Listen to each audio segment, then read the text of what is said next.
Sila'y nagpatuloy sa paghahanap, sila'y pinamunahan ng talang nakita nila. Ibig sabihin, i-guide ka ng Panginoon sa tamang direksyon. Sino dito ang nag-pray na, Lord, gusto pa kitang makilala. Tapos dinala ka dito sa JA1. Ibig sabihin, mayroong talang nag-guide sa iyo. Sabihin mo sa iyong katabi, hindi aksidente na punta ka dito sa JA1. Sabihin mo sa iyong katabi, hindi aksidente na mapunta ka dito sa JA1. I-guide ka ng star. I-guide ka ng tala. Anong ibig sabihin? I-guide ka ng Panginoon. I-guide ka ng Holy Spirit. I-guide ka ng Lord dito para ikaw ay mag-grow. Ngayon, kung alam mo sa puso mo na i-guide ka ng Lord dito, huwag ka na magpa-lipat-lipat. Mag-grow ka. Grow where God leads you. Grow where God planted you. Mag-grow ka doon. Doon ka inilid ng Panginoon. Kung ikaw ay inilid ng Lord dito, hindi naman ibig sabihin, dapat perfect itong church na ito para masabi mong si Lord nga talaga ang nag-lead sa iyo. Maaaring kayo po, makakita kayo ng mga kakulangan sa church natin. Hindi kumpleto, kulang ito, walang ganito, walang ganyan. Lord, dito mo ba ako dinala? Bakit walang ganito? Wala mga naging grade. Wala mga nagpapacheck ng attendance. Wala baka kaya ka nga dinala ng Panginoon dito. Para, ano? Para yung wala, para yung kulang, yung maging kabahagi ka. Amen? So, hindi ibig sabihin na dinala ka sa isang lugar ng Diyos, dapat perfect na yung lugar na yun. Kaya ka dinala ng Lord sa isang company, hindi para kumita lang, kundi para maging blessing ka doon. Ano ba naman itong company na pinag-pray ko pa naman kay Lord? Tapos, akala ko ito kalooban ng Diyos sa kumpanyang ito. Tapos ganito pala ang mga tao dito. Mabisyo sila. Baka kaya ka dinala talaga ng Lord doon para yung kumpanyang yun na nasa dilim ay maging liwanag ka para sa kanila. Dahil wala pa kahit isang Christian dito sa kumpanyang ito. Kaya pala, ako dinala ni Lord dito para ako'y maging liwanag. Huwag ka lang basta mag-pray, Lord, sa lahat ng yung atin, makikita kong trabaho, yung lahat Christian na ang lahat ng nandito. Mula sa CEO hanggang sa supervisor, hanggang manager floor, lahat Christian kami. Hindi ka na magiging liwanag sa lugar na maliwanag na. Dapat maintindihan mo, ano bang calling ng Lord sa iyo? God called you to become a light of this world. Kaya, mga kapatid, baka magulat kayo. Nag-pray kayo kay Lord, nabigyan ka ng trabaho. Tapos, bakit ganyan mga trabaho mo? Susubmit. Ang dami mga bisyo. Ligo-ligo ang buhay. Lord, ba't mo ko dito dinala? Dapat mo ma-realize. Kaya ka dinala ng Diyos doon. Dahil gusto ng Lord, maging liwanag ka sa kanila. Yun ang dapat nating maintindihan. I-guide ka ng tala para maging blessing. Yun mga kapatid, dapat nating makita. At kapag ka naintindihan mo yun, hindi ka na madi-discourage doon sa mga sitwasyon hindi mga magaganda. Sa mga uncomfortable situation. Hindi ibig sabihin mga kapatid, ikaw ay nasa uncomfortable situation, ay hindi na yun kalooban ng Diyos para sa iyo. Dapat makita mo, kaya ka dinala ng Diyos doon, blessing ka. Sabihin mo sa iyong katabi, kahit saan ka makapunta, kahit saan ka makarating, dapat mo maintindihan na ikaw ay blessing. Amen! JA1 Culture, I am a blessing. Ikaw ay blessing sa school na iyong pinapasukan. Ikaw ay blessing doon sa trabaho na iyong pinagtatrabaho. Yes, hindi lang nandun ka para tumanggap ng blessing. Hindi lang ka nandun doon para sumweldo ka. Meron kang mission, kaya ka dinala ng Lord. Dahil kung wala kang mission sa lugar na yon, sasaraduhan ng Lord ang pintuang yun para sa iyo. Do you believe that? Ako'y naniniwala, kung wala akong mission sa lugar na yun, gagawin ng Lord ang lahat ng paraan, sasaraduhan ng Panginoon ang lahat ng pinto, huwag lang akong pumunta doon.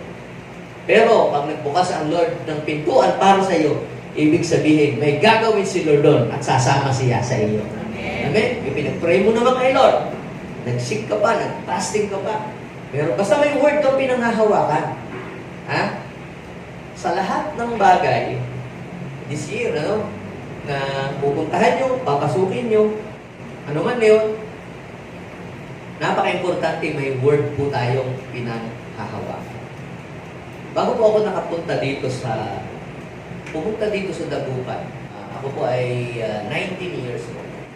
Tatlo kami, pinagpipilian na mapapuntahin dito ni Bishop mo.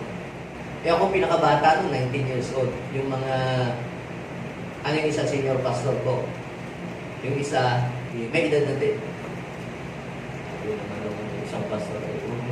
Kaya si Cleo, baka bigyan lang ng candy doon sa Dagupan. Pero ang akin pong ginawa, ako'y lumuhod sa Panginoon. Panginoon, nag-pray.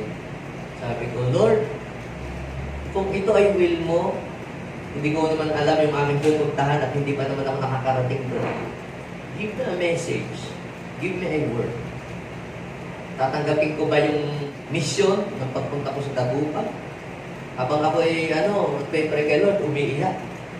Pagbukas ko ng Bible, eksaktong pagbukas ko ng Bible, nabasa ko yung Revelation, chapter 3, verse 7, 8, 9, 10. Ang tawag ko sa ginagawa ko ay seeking God. Nagsisik ako kay Lord ng kanyang direction. So may nagbigay ang Lord. Ano nakalagay doon? Alam kong kakaunti ang iyong kaalaman. Alam kong ikaw ay hindi pagganap. Pero ikaw ay naging tapat sa maliit na konting bagay. Kaya bubuksan ko sa iyong harapan ang isang pintuan na walang mapagsasara nito. Ang sabi ng Panginoon ay ako'y kanyang pagpapalay. Sabi pa, dudulugin ko sa iyong harapan ang mga pangkat ni Satanas na nagkukunwari na lingkod ng Diyos ay hindi naman. Yun ang nakalagay doon. Pinanghawakan ko po yun. I have peace sa aking naging desisyon na ako ay nag-agree nung ako'y papuntahin dito ng Bishop. Pero nung ako'y nandito na, hindi naging easy. Ang daming struggles, ang daming discouragement. Parang gusto ko na umuwi ulit. Pero alam niyo po ang nagpapanatili sa akin pagpapatuloy, sa aking mission kay Lord, Revelation 3:7, 8, 9, 10. So, ibig sabihin, pag may word kang tinanggap sa Panginoon, kahit saan ka man makarating, ano man ang maranasan mo, kapag pinanghawakan mo ang salita ng Diyos, tututuhanin yun ng Diyos sa iyo. Kasi word ng Lord yun eh. Pag pinasok mo ang isang bagay, o isang negosyo, o isang trabaho, o isang sitwasyon na wala kang pinanghahawakan sa salita ng Diyos, haharapin mo yung mag-isa ka lang. Are you with me? Pero, kung may natanggap kang salita, may natanggap kang word sa iyong devotion, or prayer, panghawakan mo yun. At, sasamahan ka ng word. Ano man ang mangyari. Hindi ka iiwanan ng Diyos. Hindi ka pababayaan. Sabihin mo sa iyong katabi, just hold on to the promises of God. Pag nagsisik ka kay Lord, i-guide ka ng Panginoon, maaaring yung star na yan ay ang kanyang mga salita, ang Word of God. Your Word, sabi ng Psalms 119, verse 105, your Word is the lamp unto my feet, and the light unto my path. Yun yung mag-guide sa iyo. Ang Word of God, yan is like a star that will guide you into the right direction. So sabi ng binasa natin, nagpatuloy yung mga wise men, sabi ng Matthew chapter 2 verse 9, at sila daw iginay ng tala hanggang sa sila makarating doon sa kanilang destination. When you seek God sa iyong buhay, i-guide ka ni Lord at hindi ka maliligaw na landas. This year 2025 na darating, pag sinik mo si Lord sa buhay mo, i-guide ka ng Lord at hindi ka maliligaw ngayong taong ito. I-declare mo sa iyong katabi, hindi ka maliligaw sa taong ito. I-direct ka ng Lord pamamagitan ng tala, yun ay ang kanyang salita, you will reach your destination. Nalapakan natin. Yun yung una. Ano yung number one? Seek God's presence more than anything else. His will, His direction, and His purpose for your life. Dapat po, i-seek natin si Lord sa buhay natin ng mayroong tamang motibo. Mayroong tamang motibo sa ating puso. Si King Herod, bakit hindi? Hinahanap din niya si Jesus, di ba? Pero ba't hindi niya nasumpungan? Dahil mali ang motibo ng kanyang puso. Hinahanap niya si Jesus para patayin si Jesus kasi siya ay mayroong insecurity sa puso niya. Ayaw niyang may makakalamang sa kanya, makakahigit. We have to seek God with a humble heart. Si King Herod, sinisik niya si Lord, pero ang kanyang puso ay full of pride. Na-reveal ang laman ng kanyang, totoong laman ng kanyang puso. Nung hindi niya makita ang ating Panginoong Jesus, pinagdiskitahan niya yung mga bata na patayin lahat. Mula bagong silang hanggang 2 years old na bata. Kasi 2 years old na si Jesus noon. Time na yun, nang makita ng mga pantas. Wala na sa sabsaban si Jesus. Malaki na. Ibig sabihin, nang makita ng mga wise men si Jesus, tapos na Pasko. Kaya itong message nito ay tapos na ang Pasko, Pasko. Ay itong mga wise men, tapos na rin naman ang Pasko nung makita nila si Jesus. Now, pangalawa, basahin natin.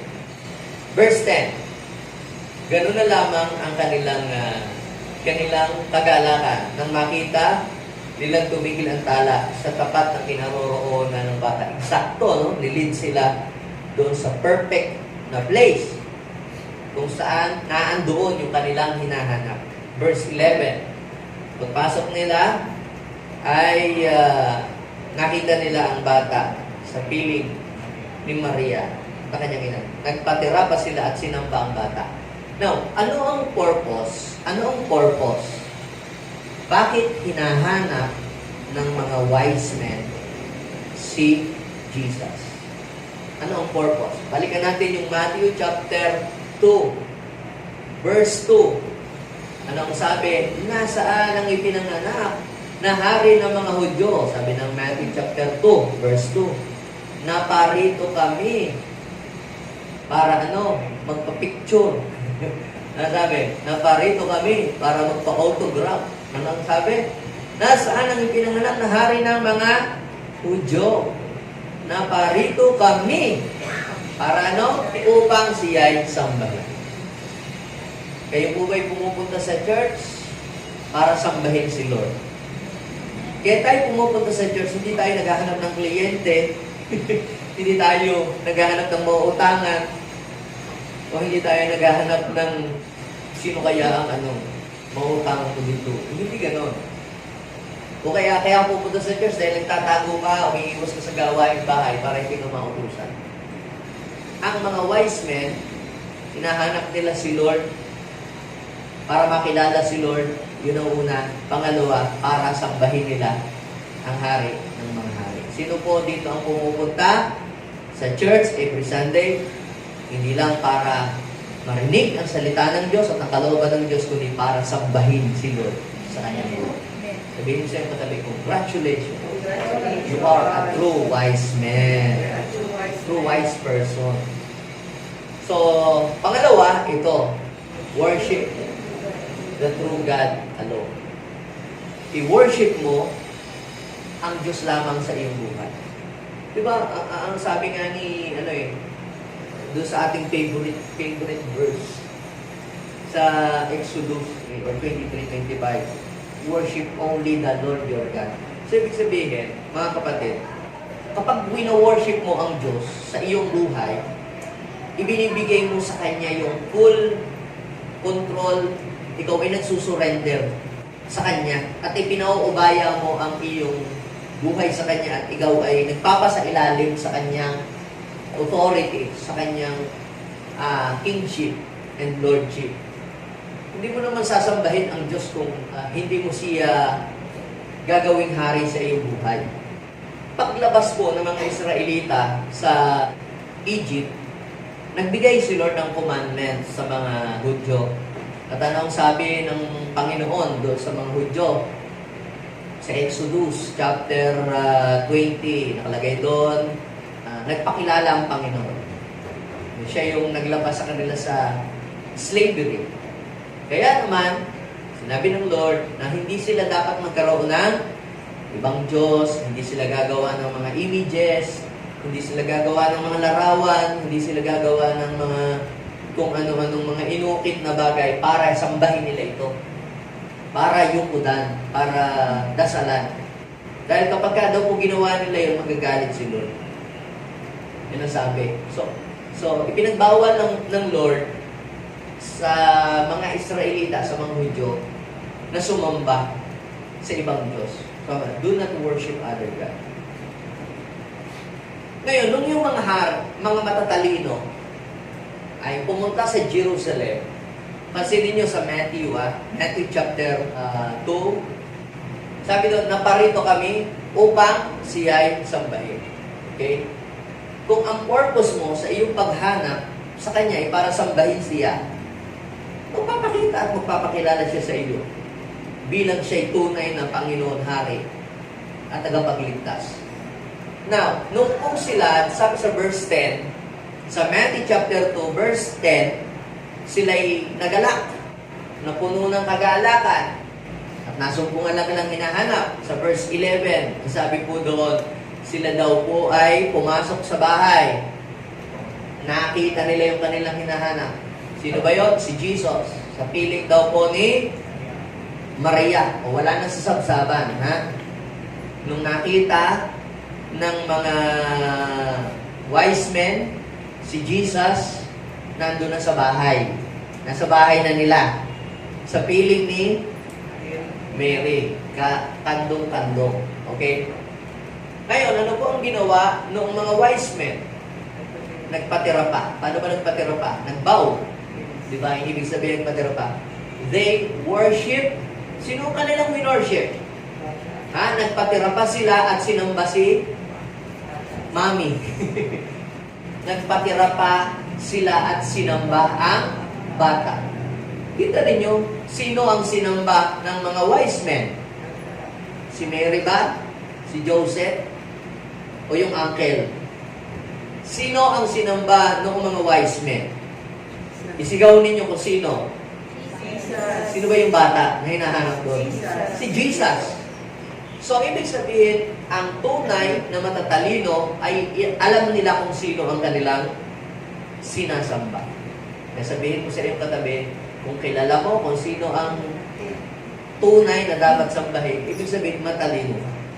Alam niyo po, dahil sa tayo'y namulat sa mga kulturang, tayo ay nasa kultura ng mga Kastila, kung ano-ano pong mga ipinamulat sa atin. Sumasamba sa puno, sa palaka, at sa mga kung sino-sino. Pero sa Bible, ipinapakita kung sino lamang po ang dapat nating sambahin.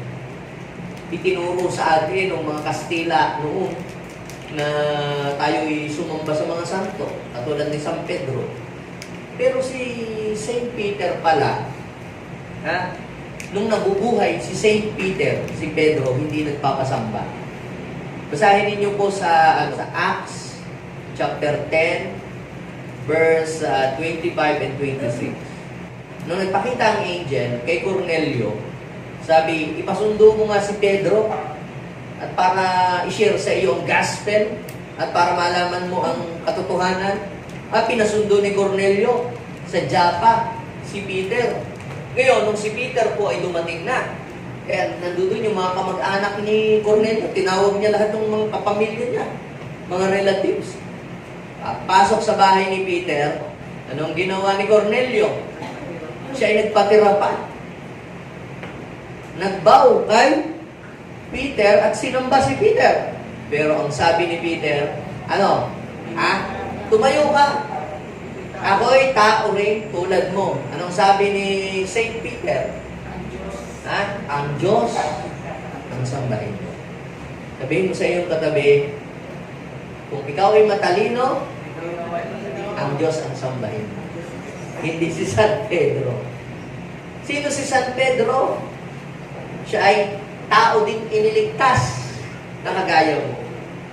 Siya rin ay nangangailangan ng Savior kagaya mo. Sino ang ating sasambahin? Yung Savior, hindi yung nangangailangan din ng Savior. Kaya sabihin ko sa iyong katabi, kung ikaw ay matalino, hindi yung santo ang iyong sasambahin, kundi si Jesus. O, di ba yung mga wise men, sino ang sinamba ng mga wise men? Hindi si Mary, hindi si Joseph. Di ba sabi ng Matthew chapter 2, verse 11, alam ng mga wise men kung kanino sasamba. Sinamba daw po, nagpatira pa, sinamba si Jesus. Yung iba naman, sa angel, nagwo-worship. Alam niyo ang mga angel, hindi din po sila nagpapa-worship. Kagaya po ni John the Beloved. Nagpakita sa kanya ang angel of the Lord, nagbigay ng message sa isang vision sa Revelation chapter 22, 8 and 9. Nung makita po ni John the Beloved, yung angel na nagniningning, nagliliwanag, siya po ay, nang ginawa niya, nagpatira pa sa paanan. Ibig sabihin, nag-bow, nag-worship. Pero anong sabi po ng angel? Anong sabi ng angel? Sabi sa verse 9, ngunit sinabi ng angel, huwag mong gawin iyan. Ako may aliping tulad mo. So, ang mga angel, hindi pala din sila wino-worship. Sino mga angel? They are also a servant like us. They are also servant of the Lord like us. Ano sabi ng angel sa kanya? Sabi ng angel, ang Diyos ang sambahin. Kaya sabihin mo sa iyong katabi, kung tunay kang matalino, dapat ang Diyos ang sinasamba. Yung mga pantas o yung mga matatalino, nung pumasok sa bahay ni Jesus, sinamba hindi si Joseph, hindi si Mary, si Jesus ang sinamba. Okay, sino dito ang sumasamba kay Jesus? Ikaw ay totoong matalino. Ngayon, mga kapatid, ang mga taong worshiper na matatalino, they don't worship God empty-handed. Kapag nag-worship pala, ang mga wise men, hindi lang siya, ay, ang buti mo, Lord. Ay, ikaw, Lord, ay mapagmahal. Ay, ikaw, Lord, ay dakila. Hindi lang word. They gave something. They offer something to God. The true wise men did not worship the Lord empty-handed. Nung nag-worship po sila, basahin niyo po ulit, yung Matthew chapter 2, verse 11, ano ba ang ginawa? Naghandog. Sabihin natin, naghandog. Inihandog din nila sa kanya ang mga dala nilang ginto, insenso, at myrrh. Ang tawag dyan ay symbolic gift. Sino po dito ang naka-attend na ng birthdayhan na ang nagbe-birthday ay bata? Di ba pagka kayo ina-invite sa birthdayhan at ang may birthday bata, so anong dala niyong regalo? Regalong bata. Pilaw na maliit o kaya laruan. Kung bata ay kotsi-kotsihan o kung babae yan ay dal para akma doon sa inyong riregaluhan. Imagine nyo, bata ang kanyang riregaluhan pero ang dala ay ginto. Ang dala ay incense and myrrh. Anong ibig sabihin nun, mga kapatid? Ito pong mga ginto, yan yung mga myrrh and incense, yan po ang mga pangunahing iniririgalo ng mga tao noon sa isang hari. Kapag po sila'y dumudulog o pumupunta sa isang hari, ang ibinibigay po nila ay nagre-regalo po sila sa hari ng ginto. At yung incense, yan o yung yung alam yung pinapausok na mabango ang amoy. Para sa room na ito, umamoy, yung mga mamahaling pampausok. May nagtitinda dati nandito nung gano'n May pinasinisindihan, tapos pag umusok dito, nako, parang talo pang nasa Starbucks. Pag naamoy, nalanghap mo yung usok, talagang ikaw ay marirelax. Ganun ho ang klase ng incense na iniaalay sa king. Naalala mo, lovebird Jane, gano'n, lovebird Jane. Pag ho yun ay sinindihan, napakamahal yun, mahal. Yung liquid nun, pag sinindihan. Ako yung ibig sabihin, hindi ho yun yung binili lang niya dyan sa Quiapo na insenso, yung parang pampalayas ng ng lamok. Hindi ho yung gano'n. Baka yun ang iniisip ninyong insenso. Yung pantaboy ng lamok. Hindi ho ganun. Ang hari, yung talagang mayroong sweet aroma. At yung myrrh, yung pabango. Alam niyo po, those gifts are symbolic gifts. Yung kung ginto, yan o ay nagpapahayag ito, it reveals kingship. Dinideklara nila na ang Panginoon ay hari. Sabihin mo sa iyong katabi, ang ating sinasamba dito ay hari. Dapat ang i-offer mo sa kanya ay ginto. Pag ang iyong pagsamba ay fake, hindi ginto, hindi parang hindi mo siya kinikilalang hari. Sabihin mo nga sa iyong katabi, kumusta ang iyong pagsiserve kay Lord? Totoo ba yan? Tunay ba yan? Sabihin mo sa iyong katabi, nag-o-offer ka na rin lang kay Lord, naglilingkod ka na rin lang, di gintuin mo na. Ha? Ibig sabihin, tunay. Yung incense, ang ibig sabihin naman dyan ay worship. Ang ibig sabihin dyan ay worship. He deserves our worship. Yun namang myrrh, ay ginagamit ho yan ng pang-imbalsa mo. They believe that yung king na yun ay mag-aalay ng kanyang buhay, mamamatay para sa kasalanan ng sangkatauhan. Kaya, mga kapatid, kinakailangan tularan natin ang mga wise men. Ang mga wise men, sila ay sumasamba sa totoong Diyos. Ang mga wise men, sila ay nag-o-offer ng best gift and offering to the Lord. At ang mga wise men, mga kapatid, ito yung panghuli. Sa verse 12, basahin natin yung verse 12. Nang sila'y pauwi na, tatanggap sila ng bala sa pamamagitan ng panaginip. Ang sabi, huwag nang babalikan, Herodes. Kaya anong ginawa? Nag-iba na daw po sila ng daan pauwi. So, ang pangatlo, ito ang kailangan natin gawin. Kung gusto nating maranasan ang lubos na paghahari ng Diyos, we have to obey God whatever He commanded us to do.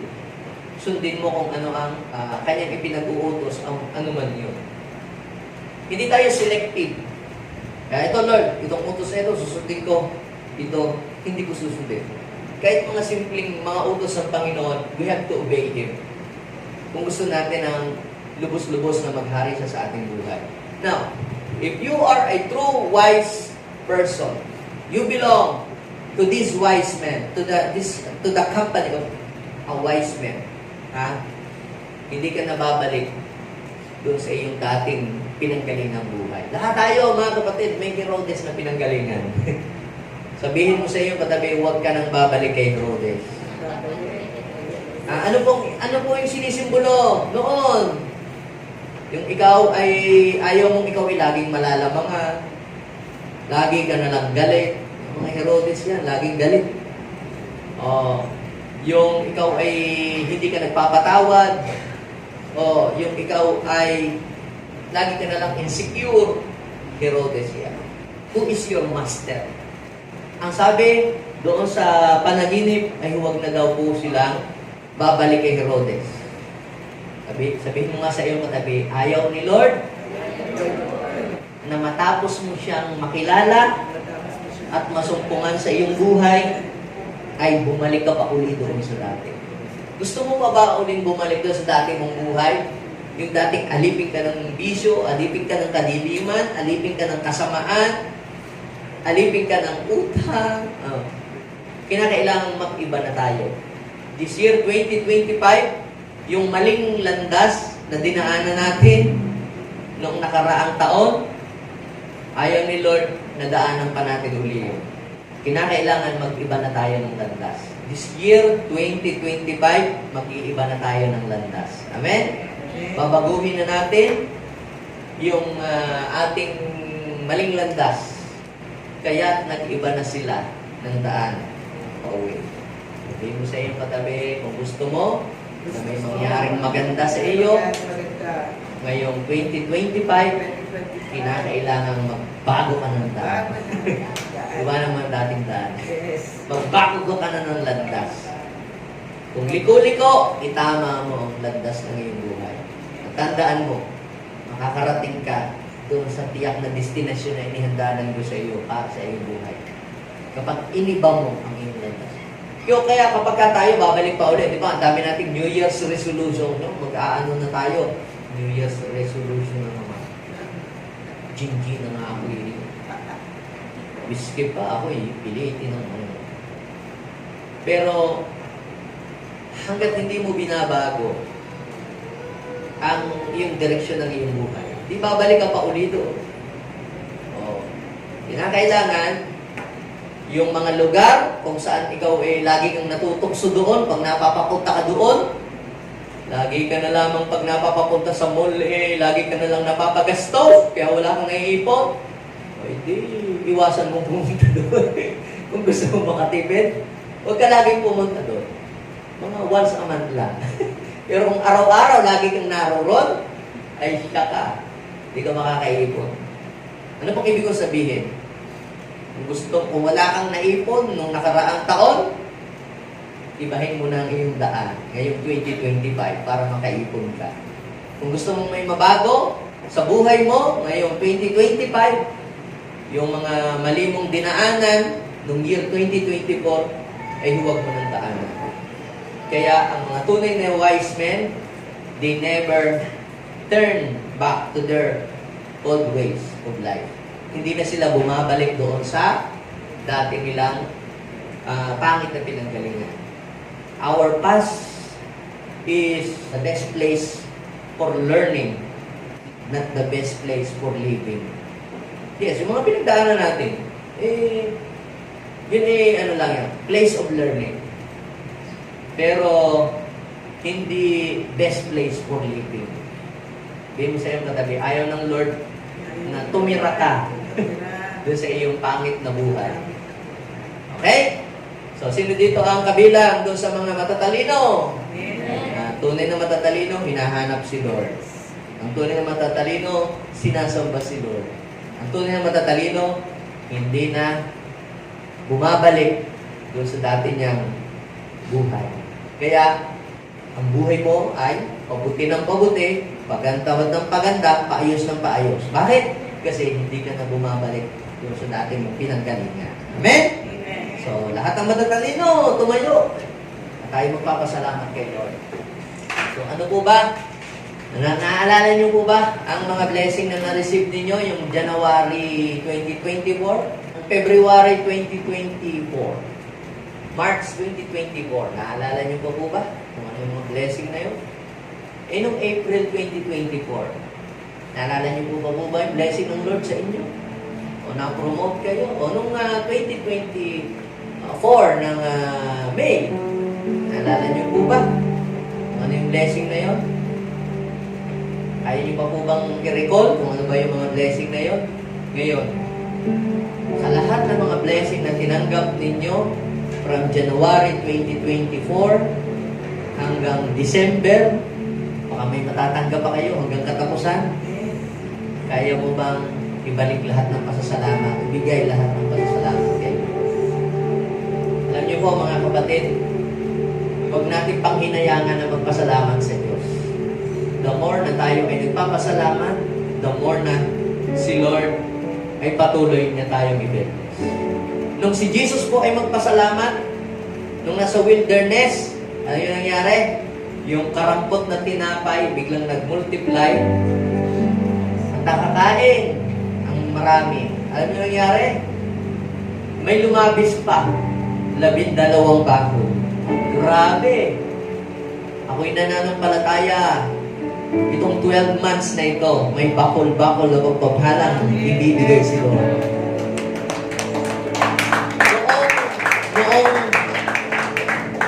si Jesus po ay naandoon sa place kung saan nailibing si Lazaro, ano pong ginawa ni Jesus? Ama, nagpapasalamat ako dahil lagi mo akong pinakikinggan. Alam niyo po, ang kasunod na nangyari, nagkaroon ng miracle. Yung si Lazaro dating patay, nung nagpasalamat si Jesus, biglang nabuhay si Lazaro. Hindi ko alam kung ano din yung mga namatay na sa buhay mo. Namatay ng pangarap mo, namatay na yung vision sa puso mo. Just begin to thank God. Bubuhayin ng Lord lahat ng mga dreams na namatay sa buhay mo. Lahat ng namatay na negosyo, bubuhayin ni Lord mga namatay na pangarap sa buhay mo. Let's give thanks to the Lord. Yes. Parang nawawalan ka na ng gana sa buhay, nawawalan ka na ng gana pang magpatuloy dahil parang nakikita mo na para kung wala namang nangyayari yata. Sige, maraming pong bagay na pwedeng ipagpasalamat kay Lord. Una na dito, yung tayo ay malakas. Di tayo nagpapa-hospital, di tayo nagkakasakit. Iniiwas niya tayo sa kapahamakan, dala tayo sa mga aksidente. Pinoprovide ang ating mga pangailangan. Napakarami po na kailangan ipagpasalamat kay Lord. Sige, simulan mo na ngayon. Yung lahat ng naaalala mong blessing, material blessing, financial blessing, opportunity, work, kalakasan, yung humihinga ka ba, araw-araw, yes, maraming ipagpapasalamat tayo sa taong ito. Yes, thank you so much, God. Dahil, yes, marami kaming pagsubok, maraming mga challenges noong 2024, pero mas lamang, Panginoon, ang tagumpay. Mas lamang ang victory. Sige, magpasalamat ka. Ikaw ang nakakaalam kung ano ba ang mga blessing. Kung nagkaroon ka ng sasakyan, kung nagkaroon ka ng bahay, kung nakabayad ka ng utang, kung nakapag-aral ka, yes, kung napag-aral mo ang anak mo, yes, yes. Nagkaroon ka ng work, binigyan ka ng Lord ng work, yes, so binigyan ka ng Diyos ng promotion, magpasalamat mo yan. Thank you, Lord, sa work. Thank you, Lord, sa promotion. Thank you, Lord, sa mga blessing. God, salamat po, hindi mo kami iniwanan ng year 2024. Kung paano mo kaming sinamahan sa loob ng taong yan, na hindi mo kami iniwanan. God, nananampalataya kami that Jesus is the same yesterday, today, and forever. Kung paano mo kami sinamahan ng nakaraang taon, sasamahan mo pa rin kami. Amen. Dahil ikaw ang kinikilala naming hari sa buhay namin. Thank you, Jesus. Thank you, Father. This is our prayer. To you alone the glory and honor. Sabihin natin, Amen. Thank you.